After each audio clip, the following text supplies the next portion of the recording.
Assalamu alaikum wa rahmatullah. J'espère que vous allez bien. En ce jour si spécial qui est le jour de vendredi, si tu répètes ce verset, d'ailleurs que ça soit aujourd'hui, le jour de vendredi ou n'importe quel autre jour de la semaine, si tu répètes ce verset de la manière suivante et avec la compréhension suivante, Allah Azza wa Jal réalisera tout ce que tu souhaites, peut-être même le même jour ou quelques instants après.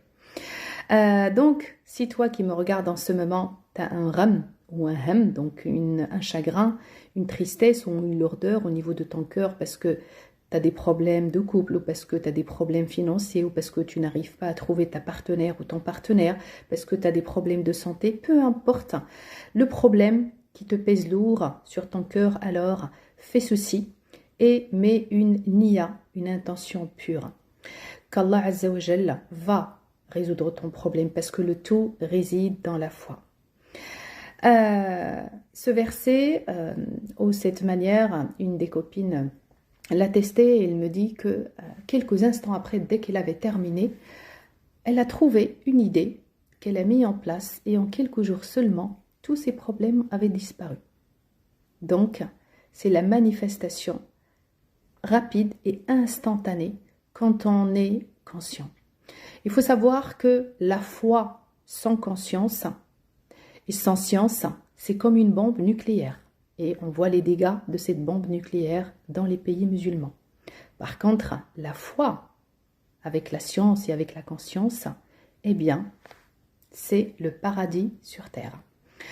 Alors, ce que je t'invite à faire, quel que soit le jour, donc si tu regardes cette vidéo aujourd'hui le vendredi, fais-le avant le coucher du soleil. Sinon, donc tu vas te laver, tu fais tes ablutions si tu es propre de l'intérieur. Sinon, prends une petite douche. Ensuite, mets des vêtements propres. Et ensuite, tu te parfumes. Comme ça, tu es prêt pour recevoir la richesse et recevoir le bonheur ou l'épanouissement dans ta vie que tu souhaites manifester et réaliser. Ensuite, tu prends la direction de l'Qibla. Et après, tu vas venir d'abord faire la demande de pardon à Allah Azza wa Jalla, al-istighfar, 100 fois. Dans ta demande de al-istighfar, tu vas mettre 3 niyats, 3 intentions.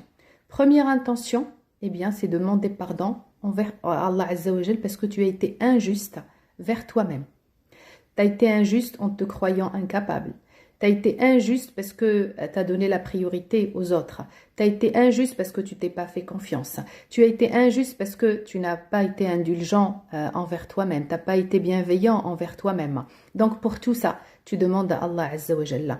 Pourquoi Allah Azza wa Jalla, dans le Coran, il dit Allahumma aghfirli fa illam taghfirli la akunanna min al-khasirin. Ou Allah, pardonne-moi parce que j'étais injuste envers moi-même. Et si tu ne me pardonnes pas, eh bien, je serai parmi les perdants. Et effectivement, si aujourd'hui tu es parmi les perdants dans cette vie, quelle que soit la chose que tu souhaites obtenir, si tu ne l'as pas encore obtenue, tu es perdant. Alors demande à Allah Azza wa Jal pardon parce que tu as été injuste envers toi-même.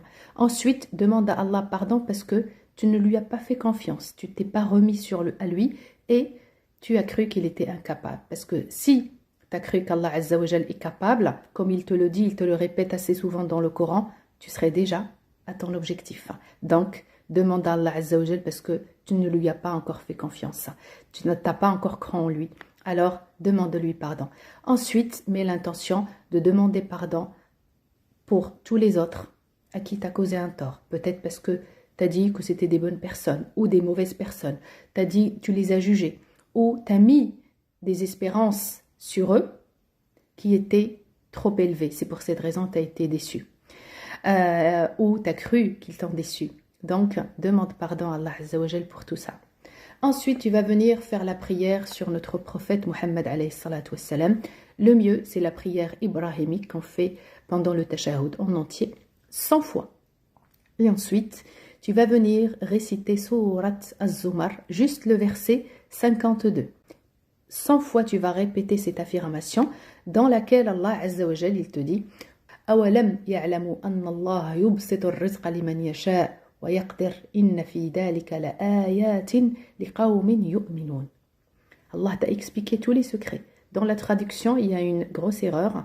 Ils disent qu'ils ne savent-ils pas que Allah attribue ses dents avec largesse ou les restreint. Non, yaqdir, c'est pas le restreindre. Yaqdir vient de al-qudra, c'est-à-dire qu'Allah élargit les dents, élargit le rizq pour celui qui le veut et il lui donne cette capacité. Et il est capable de le rendre 2 fois, voire 3 fois, voire des millions de fois, sans limite, large pour celui qui veut. Et Allah, ensuite, il dit, il y a en cela des preuves pour des gens qui croient. C'est-à-dire que quand toi, tu vas croire en ce verset, qu'Allah, Azza wa Jalla, il fait des dents et il rend ses dents larges, quand tu crois qu'Allah va résoudre ton problème, Allah, ensuite, il va te montrer des preuves, des signes, que tu vas ensuite pouvoir comprendre et mettre en place pour t'en sortir. C'est de cette seule et unique manière qu'Allah, Azza wa Jalla, résoudra ton problème. Si tu ne sais pas comment faire et tu ne fais pas confiance à Allah Azza wa Jal, tu te crois incapable eh bien, ou tu te crois, d'ailleurs, la plupart croient qu'Allah Azza wa Jal les a prouvés parce qu'il les aime ou pour les tester. Oui, tu as envoyé cette preuve peut-être pour te tester et savoir si tu crois qu'Allah va résoudre ton problème. Inna ma'al usri yusr, avec chaque difficulté, il y a la facilité. Si tu crois que juste à la difficulté, eh bien, c'est pas croire. Croire, c'est croire à la facilité et qu'Allah va résoudre ton problème. À partir de ce moment-là, quand tu seras sur cette étape psychologique et émotionnelle, les idées et les inspirations vont se révéler à toi par Allah Azza wa Jalla. Ce sont tes messagers, ce sont des preuves. Et d'ailleurs, comme je dis dans mes formations, celui qui est incapable de voir le rizq dans ce qu'il a aujourd'hui, parce qu'on a tous un risque. Il se peut que tu sois dans le fin fond de l'Afrique, à gagner 1 centime par jour, tu as un risque que je n'ai pas moi. Tu as un risque que personne d'autre n'en possède sur cette terre-là. Il t'est réservé à toi tout seul. Si tu ne le vois pas, crois-moi, toute ta vie, tu ne pourras jamais avoir la richesse ou l'abondance financière ou le mari. Peu importe ce que tu souhaites avoir dans cette vie, eh bien, si tu ne prends pas conscience et si tu ne te rends pas compte de ce risque que tu as aujourd'hui, il n'y aura pas la baraka. Et la baraka, c'est l'augmentation et l'expansion dans tout ce que tu as. Et donc, uniquement la personne qui croit voit le risque qu'elle a aujourd'hui dans sa vie et elle croit qu'Allah Azza wa Jal va le rendre encore plus large. Eh bien, à partir de ce moment-là, Allah mettra à ta disposition des moyens et des outils que tu vas pouvoir suivre. Ça sera ça ton cheminement. Ça sera ça le Sirat al-Mustaqim qui te permettra d'arriver à tous tes objectifs, Inch'Allah. Allah Azza wa Jalla, ensuite, il te dit ce que tu dois faire. Il te dit juste après, dis, alors non, al-Qawl, c'est un ensemble, pensée, sentiments et comportements. C'est ça al-Qawl. قل يا عبادي الذين أسرفوا على أنفسهم لا تقنطوا من رحمة الله إن الله يغفر الذنوب جميعا إنه هو الغفور الرحيم. Allah t'explique la solution dans cette sourate et il te dit ô mes serviteurs qui avez commis des excès à votre propre détriment. C'est-à-dire, si tu es dans cette situation d'aujourd'hui, c'est parce que tu as commis des excès. Ne désespérez pas de la miséricorde d'Allah.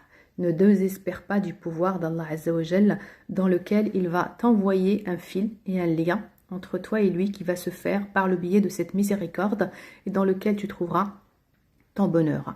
Allah pardonne tous les péchés. Et là, il a lié la demande de pardon. Et oui, parce que tout ce qui t'arrive, c'est une faute. Donc, tu reconnais, Allah Azza wa Jalla, que tu es responsable et le seul responsable. Je demande pardon envers moi, envers Allah et envers les autres. Et ensuite, Allah Azza wa Jalla te pardonnera.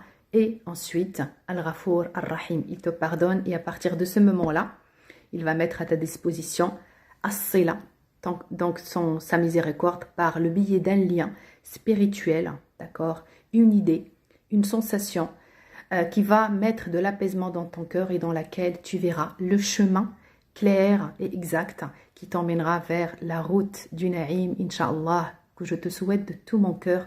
Wassalamu alaykum wa rahmatullah.